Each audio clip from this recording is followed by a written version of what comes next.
Asibingelele obingelele baba udokotela baba wesizwe baba ojabulile umfana muhle ungathi ikhehla lomlungu umzulu wamancengesi angizisoli futhi angixolisi. Namhlanje sine channel esisebenzisayo esibiza ukuthi ubunyanga basendulo. Yilapho ubaba udokotela on Thursdays twice a month ahlala phansi khona azinika isikhathi on 2 weeks full enyangeni ngiba nesikhathi whereby ngizokunika izindaba engicaba mhlawumbe ukuthi uyakwazi ukuthi usizakala. Okunye i-channel we use it as a marketing channel, but okuningi we use it as a learning channel because I compete with nobody in terms of information that is being delivered there. I repeat, I challenge anyone who said Babu Dokotela, you cannot beat these people. They are highly intellectual, they're real thinkers. Trust me, I'll surprise you. The information that is burning on this channel, it barely you can find it somewhere else. Because as you are watching this channel, I want to invent you again. I want to make sure that we are reinvented. Because there is something that you are supposed to be knowing. But because of the information that was leveled before you, you are still having some information. And that is why this is Babu Dokotela Babu says about Jalufan of the Jacket and Muzula Bangsang Solvit policy. I think we should I was diagnosed with diabetic type 2 mellitus.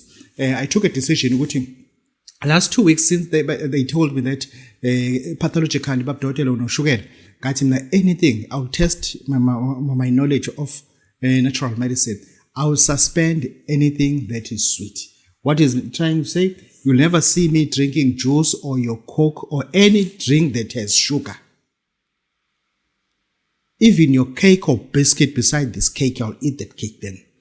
But anything sweet before me, I'll suspend it. I'll have one meal every day. Only at night, then the rest, it will be snacks. But at night, I'll have one full meal. That's all to control this type of thing. Because angizubulawa mina into edliwayo. Mina ngingashayiswa imoto, ngingabulawa ithuluzi. Not into engiyifaka ngamabomu lemlomeni.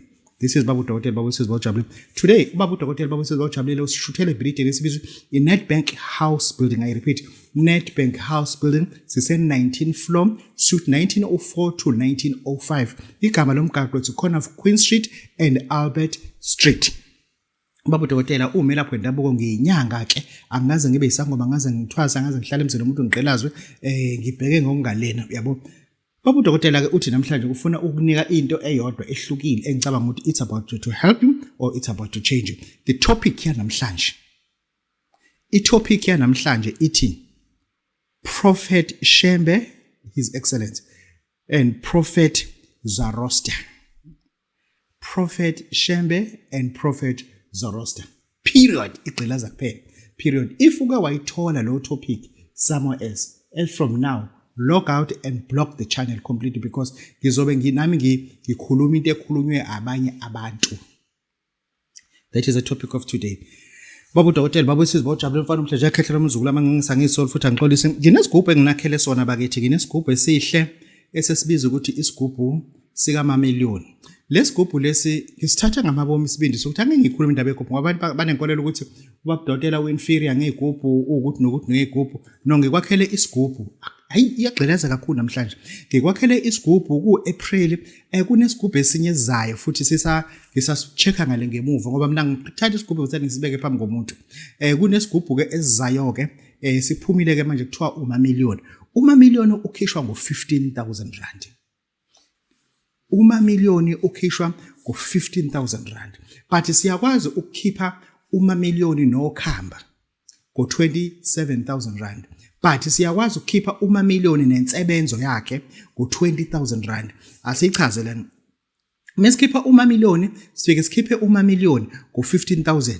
Sikhiphe uNyabhanga ngo-3,500. Mase kuzothi i-difference ka-1,500 usuke uzosetshenzwa ngayo. Lo difference ke enye ke isizongena 1,500, 2,500, 3,000 iyona ingena ke ekutheni ke uyasetshenzwa ke lo difference le. Kodwa ufuna ukwazi ukuthi uMamiliyoni emese kunika wona lo 2,500 ungena ekutheni ngizogqunywa ngizogezwa ngizosiolwandle ngizogcatshwa kuzokwenziwa yonke into kulo 2,500. Lo 3,500 ngizonikezelwa uNyabhanga. Lo 15,000 ngizonikezelwa isigubhu miliyoni. Lesigubhu ke lesi sihamba nensebenzo yakhona angeke ngingathanda ukuthi nginqamlele, but uma umuntu babudokotela bengingathanda ukuthi ungenzele konke ukhamba uphinde futhi unginike umamiliyoni. Uyangizwa ukuthi ngithini? Unginike umamiliyoni. Indeed I'll do that, but that will cost you 27,000 bese kuzothi ke insebenzo ke izoba mahala lapho. Ngeke siyicharge insebenzo because we are already surpassed 20,000 in terms of expenditure. That is isigubhu leso engifuna ukucacisa futhi isigubhu samamiliyoni asisona isithwalo. Mina mengithwalisa umuntu ngidinga imbuzi kuphela, but namhlanje ngikhuluma nje ngifuna ukucacisa nje ngesigubhu lesi engishoyo ngithi isigubhu sikamamiliyoni. Ake siyikhulume ke lento abantu abanye abazi understand, but those who don't understand it they have to learn. Those who don't understand it they have to learn, so that if sikhuluma izinto lana ngoba kunento eziningi esifidiwe ake ngibuke nje sikhuluma ngamazwe ahlukumeza abantu, sikhuluma ngeWest, iWest yenza ukuthi iEast yenza ukuthi we know by far ukuthi iRussia has never colonized any country in Africa. You call it in Africa. But if sikhuluma ngeRussia as iRussia, uma ukhuluma ngabantu abangama-Yakuts, ama-Yakuts ngawusele ngaqhamuka ngiqale phansi ngifundiseke manje. You find Yakuts in Siberia.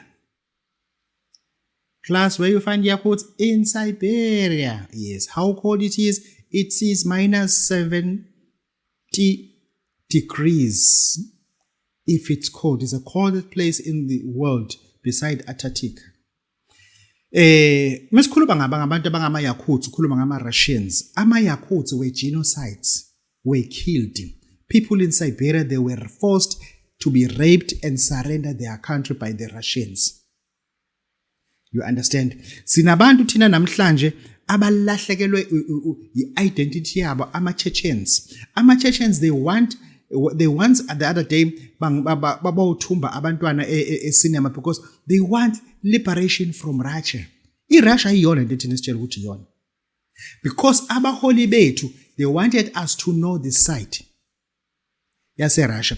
I-Russia has taken i-territory by far yabantu base-Asia. By far, ama-Mongolians, i-Mongolia was not that size. Oyiboni iyona namhlanje. The state of Mongolia or province of Mongolia, by far they were taken by Russians. All those places that were oil producing states, they were all taken, and then in namhlanje iMongolia ishiwe nento engenamsebenzi. Ama-Mongolian ashiya umsebenzi, ashiya amakhaya ophoqa ukuthi ofunda ukukhuluma isiRussian so that they can leave the country abahamba osenze Russia. I-Russian mesikhuluma iqiniso ayiyona lento thina esiyitshela ukuthi iyona. Truly speaking, when it comes to Russians were coming, they were called Nords, Nords. They were Nords. Chaza yonke phela mina lento le. Sinabantu esibabiza ukuthi ama-Volga. Labo bantu futhi they are highly suppressed by i-Russia. I-Russia ayikwazi ukuthi inga-owner i-square meter esingaka independently. He suppressed people, they killed people, they genocided people. As far as some part of Chinese were also taken. How to prove that? Ikunezwe eselibiza ukuthi Vladivostok. Lelo lizwe lisekugcineni neRussia. Igcineni neRussia. Vladivostok. Lelo lizwe lelo izwe lelo laseChina elathathwa iRussia ngenkani. Namanje iRussia iyalona, iChina ayinasay. Engisho ukuthi asingaportray iRussia as if it's a solution. It's just that it's another devil compared to another devil. Simple as that. Ngoba in Africa la ideploy khona igebengu lezabo esizibiza ukuthi iWagner. Mebefika nje abahluphi baqala babamba ama resources. Bahlala emayini. Meaning that lezo mine sekumayina bona sebethola ama contract asingazi ukuthi angakanani kade bebhida nobani kuze bathole ama contract. And whatever they mind, I don't know ukuthi kuyakuphi. Izwe lisala libenefit ini. Engisho ukuthi if Russia has been this handsome and beautiful kwenzekani eYakutsk, kwenzekani eSiberia, why Siberia is so poor? Why Siberia it is so poor? If iRussia ngempela siportray ukuthi ilento thina sithi iRussia iyona. Ngoba ngempela lana sidlala ngoDevil. Sidlala ngoDevil, kunoDevil ngapha kunoDevil. And then kunini la iAfrica izoba independent ingasayiti namuntu. Ingasayiti na West, ingasayiti na East. Ibe iAfrica isayiti neAfrica.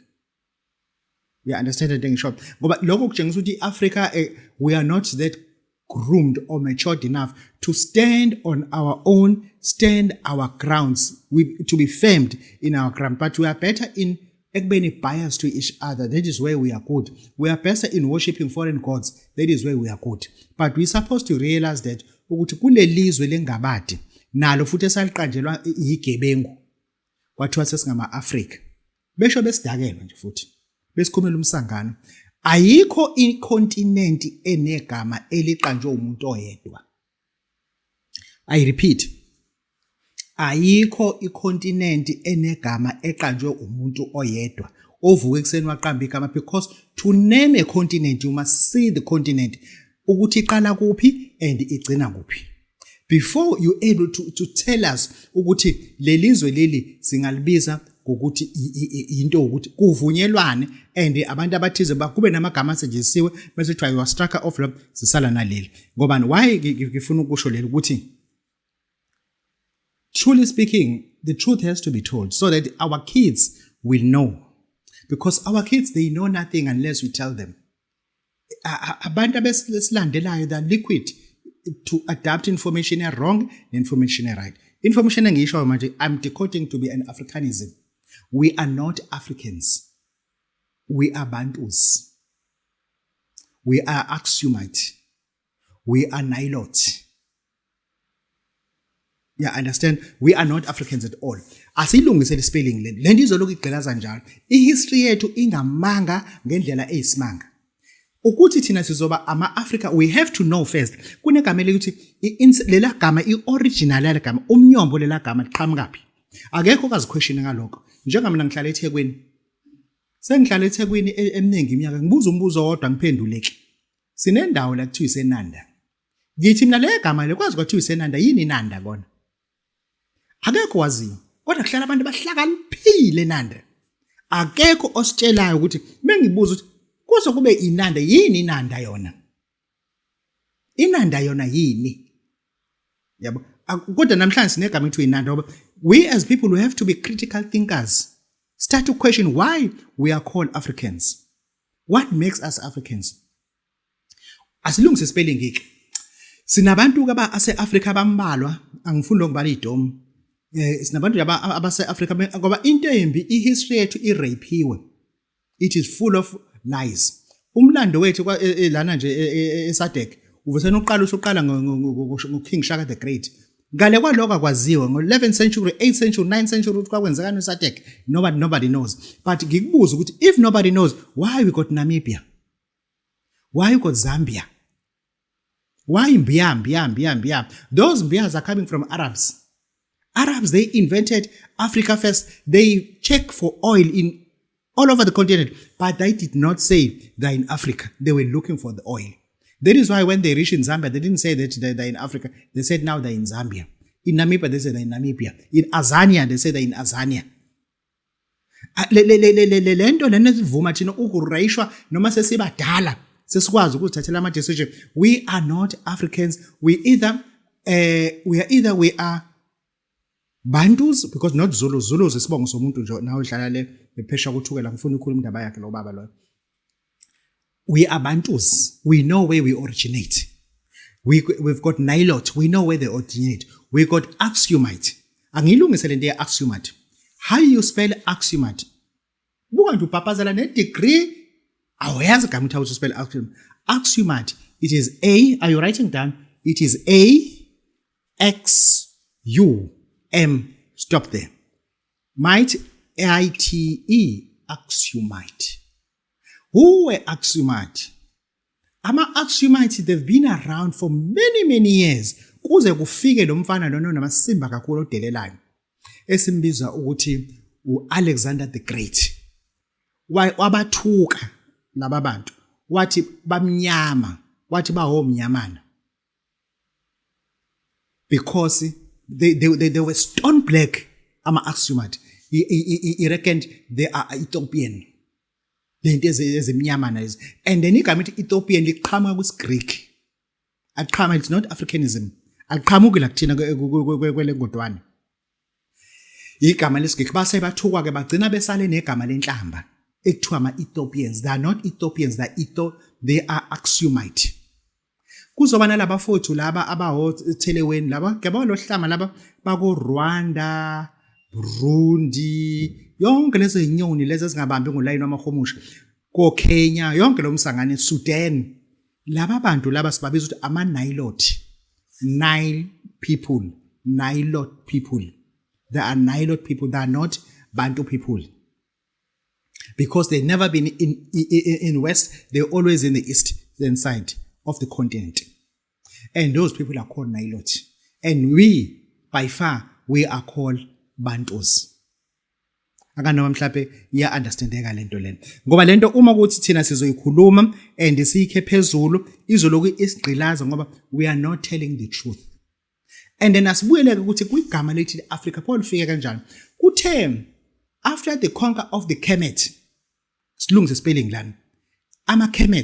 Ama-Kemet ayisizwe sama-Nilote.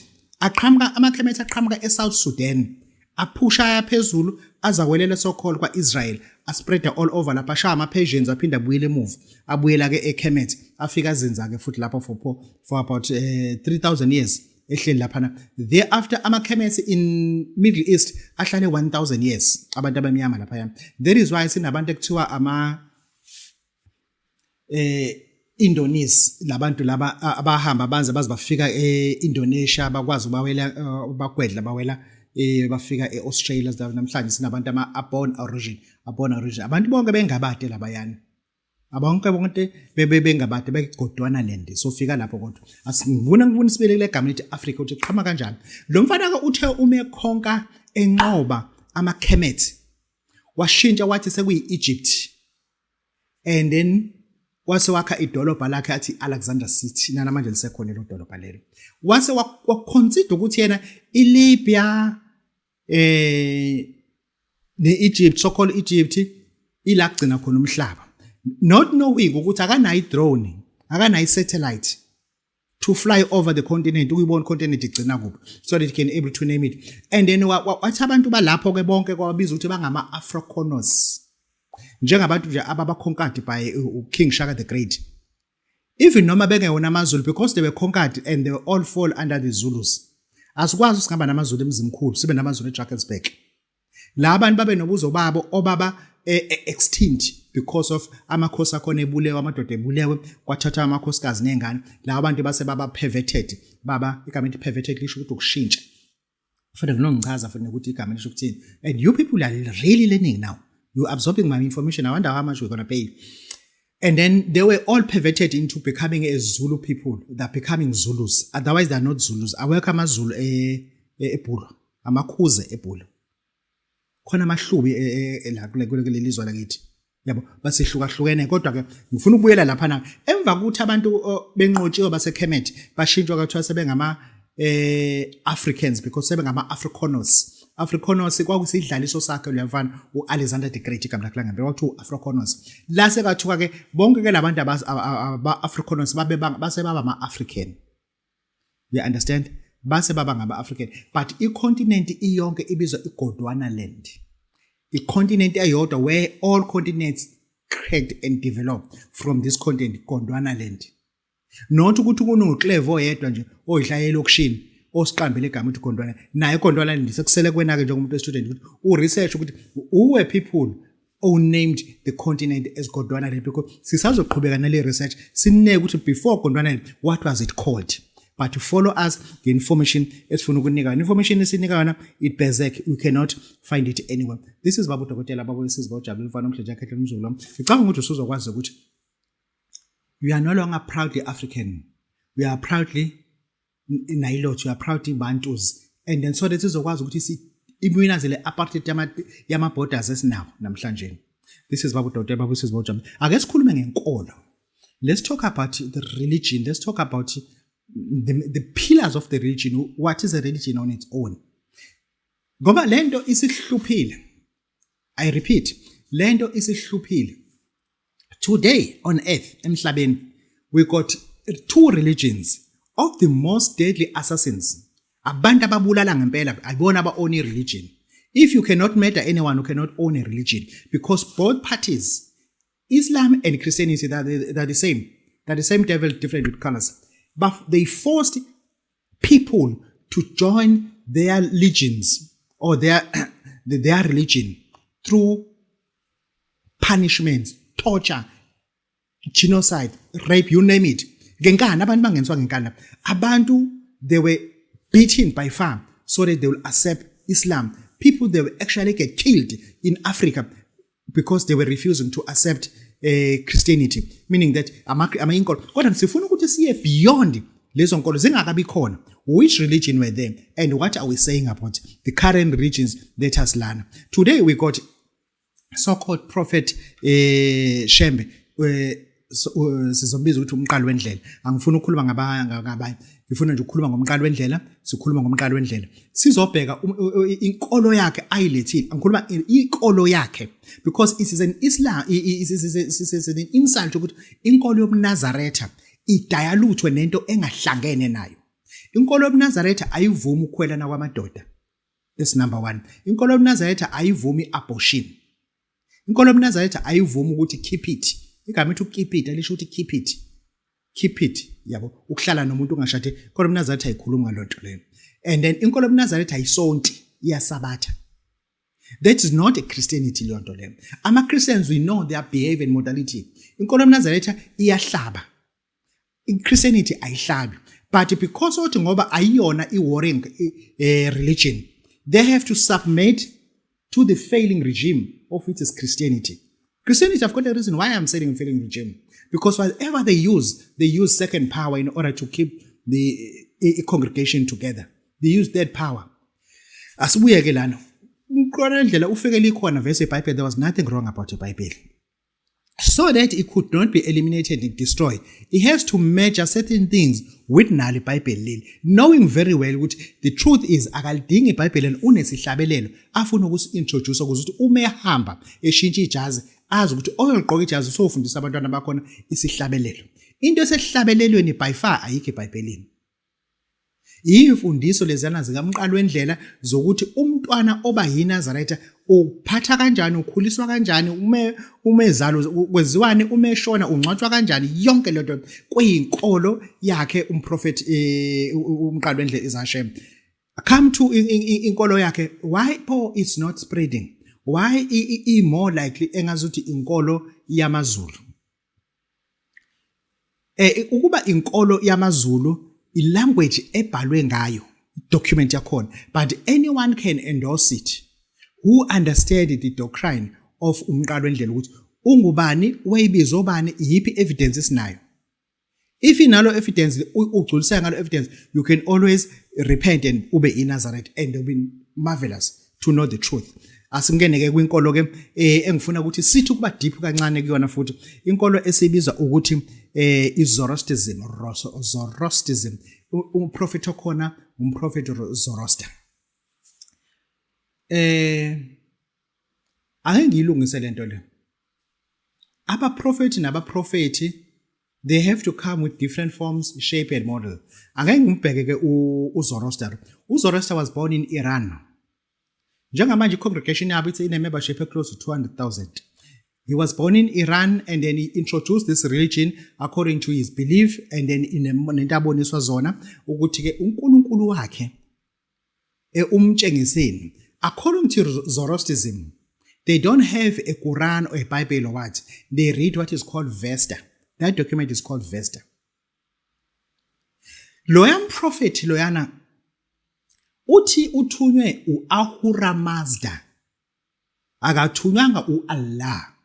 I repeat, he was not sent by Allah, he was not sent by Jehovah, because those two guys, they came late after Ahura Mazda was revealed. Ahura means Lord, Mazda means wisdom. Ukushuthi uNkulunkulu ohlakaniphile. uthi according to yena uthi uthunye uAhura Mazda. Then mesiqhubeka nayo uAhura Mazda. Who was Ahura Mazda? Where was he living before? Ngoba kwiChristianity siyibuzile lo mbuzo, kwiJudaism sawubuza lo mbuzo, kwiIslam sawubuza lo mbuzo ukuthi uNkulunkulu before akhe izulu ubehlala phi mase eqhamuka naye sezompitsha kulona izulu. Kanti lo out ubehlala kuphi? But go to Zoroastrianism. Ask that question, they've got an answer. They've got an answer. According to Zoroastrianism, they says Ahura Mazda, uNkulunkulu obuhlakani, wayehlala noma uhlala, even now, uhlala in a realm of light of which is infinite and endless, where time does not exist. After ehleli lapho wathatha decision to make a dome of which it is a universe, not a sky, to make a dome that was black. And thereafter, same Ahura Mazda waka umhlaba ngegaba ezo7 ngokusho kwabo, but over a period of 12,000 years, not over a period of 7 days. Ngoba uma bechaza ukwakha zonke izinto zayihlukaniswa ngesikhathi, kwakunesikhathi, that is Ahura Mazda. Thereafter into eyenzileke uAhura Mazda wase ekudaleni kwakhe kanjani na wadala esimbiza ngokuthi lonto ngifuna ukuthi understand, wadala uAngra Manya. Babudokotela uspell Angra Manya, ANGRA space umanya MAINYA, Angra Manya. Wazophinda wazodala futhi uSpenta Manya. Babudokotela, how to spell Spenta? It is SPENTA, Spenta Manya. Igama lithi ake sichaze ukuthi uAngra Manya indeed ayikho into edaliwe according to the study of Vesta beside engenziwanga uAhura Mazda, and thereafter he created those powers, but that power became very, very potent and dark. Besikhuluma sithi lena Angra Manya ulwa namhlanje thina singambiza ukuthi uSathane, and thereafter lo munye ke usohlangothini yakhe uSpenta Manya. Thereafter ke lona ke uAngra Manya kuthiwa uyena owapholuta even iweather, kuweather wenza istorm, umhlabathi ukuthi ihlahla zamila meva, yonke into according to that study. But uma usubuka ke onke ke lama document esinawo religion, anything abayishilo ithathelwa laphayana. And then according to the creation of a human being, uAhura Mazda wakha umuntu oyedwa oyindoda. That is mythology. Accept that is mythology. Wakha umuntu oyedwa oyindoda. Listen to me carefully. He got polluted by Angra Manya. Angra Manya wafike wazompolluta, wagcina wakha lo muntu lo, emva kwalokho wafa lo muntu. Uthe umefake lo muntu somehow kwaba khona ke futhi abantu abawu2, besilisa nowesifazana. Laba besilisa abesifazana nabo bavakashelwa uAngra Manya. uAngra Manya kuthiwa wavakashela owesifazana wamtshela ukuthi listen to me carefully, and then Angra Manya is not a true God. I can reveal the true God to you if you believe in me. That is how kuthiwa baba perverted, baba polluted, ngalondlela bangasakwazi ukuthi babe in contact noAngra Manya. Angifuni uqhubeka kakhulu because angangiyena umshomeli. Bengifuna ukuthi siyibheke lento ngoba lento le yethu yokuthi sibe ne-religion eyodwa and then iMrs Molda ingasiniki ithuba loku-understand ezinye izinto. Kwama njengoba esefika uAhura Mazda efundisa, efika umqalo wendlela efundiswa ngomveli enqanga. Bathi indaba engafundisi ngosibanibani ngoba abantu abazosibanibani, because once engafundisi ngosibanibani meaning that into eyishiyayo ngomveli enqanga akuyona. Kodwa nansi into ishiyo uAhura Mazda even now isa exist ku study of mythology. This is Babu Dotya, Babu says about Jabulani Mfana Mhleja Khehle Mzulu amancengisi. Thuru, nginithanda nonke. Siyabonga. Goodbye.